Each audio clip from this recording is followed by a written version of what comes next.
ये है चिकन सीख। चिकन सीख। यस। और क्या है? ये है समोसे।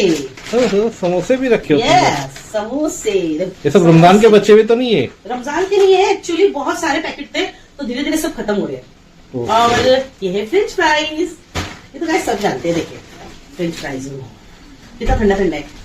जैसे मैंने नान चिपीस को तल फ्राई कर लिया। ओके, तो ये इसके साथ चटनी नहीं है ना? इतनी सारी चिपोटला है, मेयोनीज है, डीप फ्राइज है, सब है इसके अंदर। ये सारी अच्छा, चटनी dip भी है हाँ इसमें? डीप भी है, डीप भी है। तो ये सारी चटनी इसी के साथ खाने के लिए है।